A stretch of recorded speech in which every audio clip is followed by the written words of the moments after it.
Good morning students. Class 7 subject Hindi grammar, chapter number 10 और chapter का नाम है वचन। चैप्टर में वचन के बारे में बताएंगे। इसमें वचन की परिभाषा इस प्रकार से है कि संज्ञा अथवा सर्वनाम शब्दों के जिस रूप से उसके एक या अनेक होने का बोध हो उसे वचन कहते हैं। इसमें वाक्य दे रखे हैं कि कुत्ता दौड़ रहा है, पेड़ पर 5 तोते बैठे हैं, लड़कियां गीत गा रही हैं। इन वाक्यों से कि कुत्ता, पेड़, तोते और लड़कियां शब्दों से एक या एक से अधिक होने का पता चलता है और इस प्रकार शब्दों के अलग अलग रूपों से अनेक उनके एक या अनेक होने का बोध होता है। परिभाषा में कि संज्ञा अथवा सर्वनाम शब्दों के जिस रूप के उसके एक या अनेक होने का बोध हो उसे वचन कहते हैं। वचन के 2 भेद हैं, एक वचन और बहुवचन। एक वचन में कि जिस संज्ञा या सर्वनाम शब्द के उसके होने का पता चलता है उसे एक वचन कहते हैं। जैसे इसमें वाक्य दे रखा है कि मनीषा ने पुस्तक खरीदी, शालिनी ने केला खाया।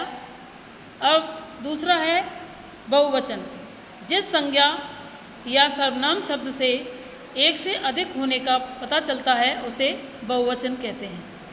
बहुवचन में मेज पर पुस्तकें रखी हैं, मैंने 6 केले खरीदे, ये इसके वाक्य हैं। और वचन की पहचान, वचन की पहचान है कि वचन की पहचान 2 तरह से होती है। पहला है संज्ञा, सर्वनाम और विशेषण शब्दों के प्रयोग द्वारा और दूसरा है क्रिया के शब्दों का प्रयोग द्वारा। इस तरह से वचन की पहचान की जा सकती है। पहला है कि संज्ञा, सर्वनाम और विशेषण शब्दों के प्रयोग द्वारा वचन की पहचान इस तरह से है कि वाक्यों में आए संज्ञा, सर्वनाम और विशेषण शब्दों से एक वचन और बहुवचन की पहचान होती है। जैसे पहला कि मालिनी ने केला खाया, केला संज्ञा है और एक वचन, केला एक वचन भी है और मालिनी ने केले खाए, केले संज्ञा है और एक बहुवचन भी है। वह पढ़ रहा है, तो वह सर्वनाम शब्द है और एक वचन है, एक व्यक्ति के लिए आया इसलिए। और वे पढ़ रहे हैं, वे शब्द सर्वनाम है और ये बहुवचन है, यानी ये कई लोगों के लिए आया है इसलिए। दूसरा है कि क्रिया शब्दों के प्रयोग द्वारा वचन की पहचान किस तरह से की जाती है। कई बार संज्ञा, सर्वनाम और विशेषण शब्दों से वचन की पहचान जब नहीं होती तब क्रिया से यानी क्रिया के द्वारा इसके वचन की पहचान होती है। जैसे हाथी आ रहा है और सिपाही उधर गया, हाथी आ रहे हैं और सिपाही उधर गए, ये इस तरह से एक वचन बहुवचन है। और इन वाक्यों के आए संज्ञा शब्दों से एक वचन और बहुवचन की पहचान नहीं होती और क्योंकि इन वाक्यों में प्रयुक्त क्रियाओं से एक वचन और बहुवचन का पता चलता है।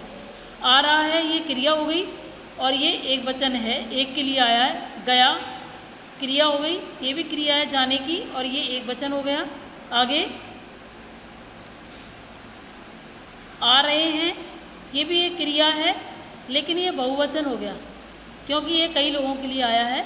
गए, ये भी क्रिया है लेकिन ये बहुवचन हो गया शब्द। सदा एक वचन रहने वाले शब्द, कुछ संज्ञा शब्दों का प्रयोग सदा एक वचन के रूप में ही होता है। जैसे बाल्टियों में पानी भर लो, तमाशा देखने के लिए भीड़ लग गई, लोहा महंगा हो गया है, दूध उबल गया। यानी इन वाक्यों में आए पानी, भीड़, लोहा और दूध शब्द ये एक वचन के रूप में आते हैं और इनका प्रयोग सदा एक वचन के रूप में ही होता है। पीतल, सोना, चांदी, जनता, घी, पेट्रोल, तेल, आकाश, वर्षा, सत्य या सच, झूठ या मिथ्या, बालू, सौंदर्य और दल, झुंड, टोली आदि सदा एक वचन रहने वाले शब्द हैं ये। बहुवचन रहने वाले शब्द की कुछ संज्ञा शब्दों का प्रयोग सदा बहुवचन के रूप में ही होता है। जैसे ये वाक्य दे रखे हैं कि नाई ने बाल काटे, आँखों से आंसू निकल आए, अपने हस्ताक्षर कर दीजिए, लोग अपने अपने घर चले गए। इन वाक्यों में आए, बाल, आंसू, हस्ताक्षर और लोग शब्द बहुवचन के रूप में प्रयुक्त हैं और इनके अतिरिक्त प्राण, दर्शन, समाचार आदि शब्दों का भी सदा बहुवचन में के रूप में ही होता है। एक वचन शब्दों का बहुवचन रूप में प्रयोग कि कई एक बार एक वचन शब्दों का प्रयोग बहुवचन के रूप में किया जाता है। जैसे आदर और सम्मान के लिए, जैसे नानी जी कार्यालय के लिए लौट आए और मामी जी कल जाएंगी और प्रधानाचार्य भी भाषण दे रहे हैं और दीदी अच्छा गाती है। नाना, मामी, प्रधानाचार्य और दीदी शब्द एक वचन है और आदर और सम्मान प्रकट करने के लिए इन वाक्यों में इनका प्रयोग बहुवचन के रूप में किया जाता है। दूसरा है अहंकार प्रकट करने के लिए। इसमें यह हमारा शहर है और कोई हमें छूकर तो दिखाए, ये अहंकार हो गया। और हम राम जतन प्रसाद हैं और ऐरे गहरे नहीं हैं, हमने कच्ची गोलियां नहीं खेली हैं, नेता बोला। इन वाक्यों में मेरा, मुझे, मैं और मैंने स्थान पर इनमें बहुवचन रूप हमारा, हमें, हमने का प्रयोग अहंकार प्रकट करने के लिए हुआ है। और हम देश के लिए प्राण दे देंगे, सैनिक बोला। हमने प्रथम आकर दिखा दिया कि रूपेश ने कहा। हमने अपहरणकर्ता से बालिका को छुड़ा लिया, पुलिस आयुक्त ने कहा। इन वाक्यों में मैंने के स्थान पर हम और हमने बहुवचन शब्द अभिमान प्रकट करने के लिए आए हैं। अभ्यास नंबर 10.1 कि वचन किसे कहते हैं और वचन कितने भेद होते हैं उसके और उदाहरण सहित समझाइए। इसमें ये पेज नंबर 47 पर दे रखा है और इसको इसमें से आपको करना है। दूसरा क्वेश्चन है कि एक वचन शब्दों का प्रयोग बहुवचन के रूप में कब किया जाता है और उदाहरण सहित समझाइए। ये भी आपके 47 पेज पर ही है। एक वचन शब्दों का प्रयोग बहुवचन के रूप में, ये भी 47 पर दे रखा है, आपको इसी में से ही करना है। और तीसरा क्वेश्चन आपको करना नहीं है। चौथा है निम्नलिखित वाक्यों में रंगीन शब्दों के वचन बताइए। जैसे नेताजी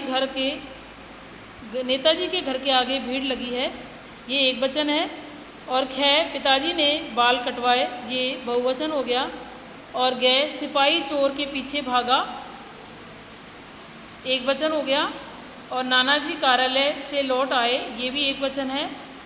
कविगण आ चुके हैं, ये कविगण शब्द बहुवचन हो गया। मैंने हस्ताक्षर कर दिए हैं, ये भी हस्ताक्षर शब्द बहुवचन हो गया। अब इसमें 5वां जो क्वेश्चन है कि सदा एक वचन रहने वाले तथा सदा बहुवचन रहने वाले शब्दों को अलग अलग करके लिखिए। पानी एक वचन है, बाल बहुवचन है, लोहा एक वचन है, भीड़ एक वचन है, हस्ताक्षर बहुवचन है, आंसू बहुवचन है, दूध एक वचन है और लोग बहुवचन है, पीतल एक वचन है, सोना एक वचन है, चांदी एक वचन है और प्राण बहुवचन है, जनता एक वचन है और घी एक वचन है, पेट्रोल एक वचन है और तेल एक वचन है, दर्शन बहुवचन है, बालू एक वचन है, सौंदर्य भी एक वचन है, दल एक वचन है और झुंड भी एक वचन है और समाचार बहुवचन है। आगे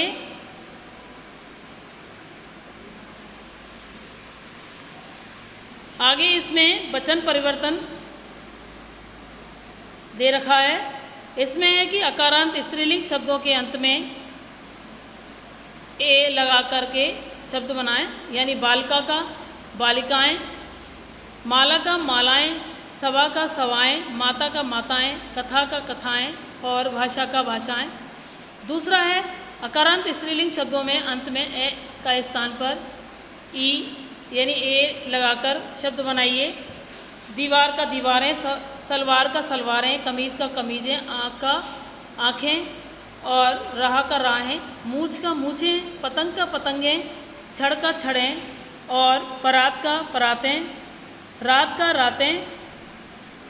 आगे तीसरा क्वेश्चन है कि इकारांत और इकारोत और इकारांत शब्दों के अंत में या जोड़ करके दीर्घ ई को ह्रस्व स्वर ई कर दिया जाता है। एक वचन में गति को गतियाँ हो गया, नीति को नीतियाँ हो गया, विधि को विधियाँ हो गया और रीति को रीतियाँ हो गया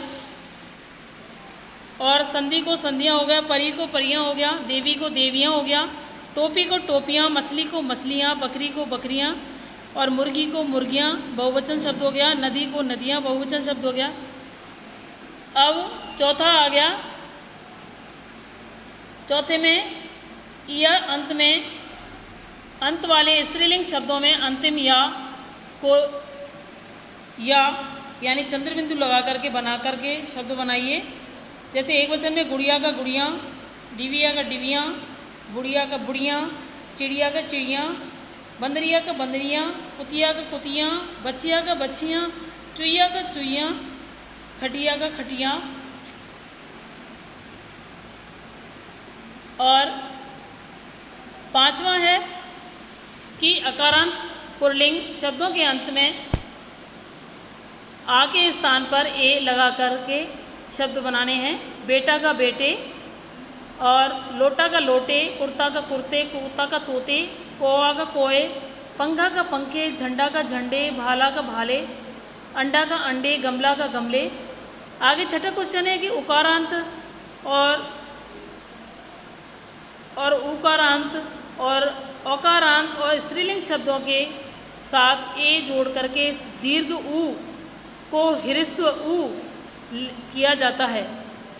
यानी वस्तु का ऊ के लिए आया है इसमें कि छोटा ऊ है, वस्तु को वस्तुएं, धेनु को धेनुएं, वधु को वधुएं, ऋतु को ऋतुएं, गौ को गौएं, बहू को बहुएं। सातवां क्वेश्चन है कुछ शब्दों के साथ जनगण, प्रंद और वर्ग लगा करके शब्द बनाएं। जिस तरह से कवि का कविगण, गुरु का गुरुजन, मुनि का मुनिगण, नर्तक का नर्तक दल, कर्मचारी का कर्मचारी वर्ग, साधु का साधुजन, शिक्षक का शिक्षकगण, छात्र का छात्र वर्ग, प्रजा का प्रजानन। और वचन संबंधी ध्यान रखने योग्य बातें इसमें हैं कि पहला कि मामा, नाना, चाचा, काका, दादा आदि संबंध सूचक संज्ञाओं का प्रयोग दोनों वचनों में एक समान होता है। जैसे मेरे बड़े मामा जी आए हैं तो एक वचन में है, किंतु समानार्थक बहुवचन का प्रयोग है।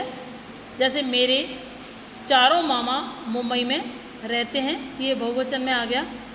दूसरा है जिन शब्दों के अंत में ए, आ, ई, उ तथा औ आते हैं उनके साथ जब ने, को, से, के लिए, का, के, की में आदि परसर्गों का प्रयोग होता है तो बहुवचन में मूल शब्द के साथ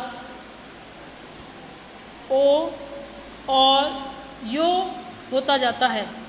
जैसे आगे कि एक वचन में घोड़ा दौड़ता है और बहुवचन में घोड़े दौड़ते हैं और परसर्गों के साथ ये बहुवचन हो गया, यानी घोड़ों ने दौड़ लगाई। बालक खाना खाता है तो बालक खाना खाते हैं, ये बहुवचन हो गया। और परसर्गों के साथ बहुवचन यानी बालकों ने खाना खाया। महिला गाना गाती है और महिलाएं गाना गाती हैं, ये बहुवचन हो गया और महिलाओं ने गाना गाया। तीसरा जिन शब्दों के अंत में जाति, सेना या दल प्रयुक्त होते हैं उनका प्रयोग सदा एक वचन में किया जाता है। जैसे पहले कै में शत्रु सेना ने आत्मसमर्पण कर दिया, और खे पर्वतारोहियों का दल आगे बढ़ा। चौथा है गाय, भैंस, भेड़, बकरी जैसे शब्द युग्मों बहुवचन बनाने के लिए केवल अंतिम शब्द में परिवर्तन किया जाता है। यानी बहुवचन बनाने के लिए अंत का जो शब्द होता है उसमें परिवर्तन किया जाता है। जैसे कि शेर की दहाड़ में से भेड़ बकरियां डर गईं, गाय भैंसें तालाब में नहा रही हैं। अभ्यास 10.2, इसमें वाक्यों में रंगीन छपे शब्दों के वचन बदल करके वाक्य दोबारा लिखिए। जैसे गली में कुतिया बैठी है, तो इसका हो गया कि गली में कुतियाँ बैठी हैं, यानी कुतिया के ऊपर ऊपर चंद्र आ गया। खे में हम झंडे फहराएंगे, हम झंडा फहराएंगे। रूपा ने सलवार सिलवाई, रूपा ने सलवारें सिलवाईं। पंडे को भोजन खिलाओ, पंडों को भोजन खिलाओ। डे मुझे गुलाब के फूल अच्छे लगते हैं, मुझे गुलाब का फूल अच्छा लगता है। कल मंदिर में अनेक महिलाएं आईं, कल मंदिर में एक महिला आई। शाम को बाहर बच्चे के साथ खेला करो, शाम को बाहर बच्चों के साथ खेला करो। ये वाक्य इस तरह से लिखे जाएंगे और आपको इसी तरह से कॉपी में करने हैं। क्वेश्चन नंबर 2, रिक्त स्थानों में उचित शब्द लिखिए कि जो 4 ऑप्शन दे रखे हैं इनमें से सही शब्द कौन सा है। तो इसमें चौथा घ आएगा कि महिलाएं गीत गा रही हैं। दूसरे में बंदरिया शब्द आएगा, ग आएगा। और तीसरे में दरवाज़ा ग आएगा। चौथे में क आएगा, चपाती शब्द। और पाँचवें में केले ग आएगा। और चौथा है राजा ने मंत्रियों से मंत्रणा की, यानी मंत्रियों शब्द आएगा। और 7वें में बकरियां शब्द आएगा, इसमें घ आएगा। और 8वें में घड़े शब्द आएगा, ख आएगा इसमें। निम्नलिखित में से उचित एकवचन शब्द चुन करके लिखिए।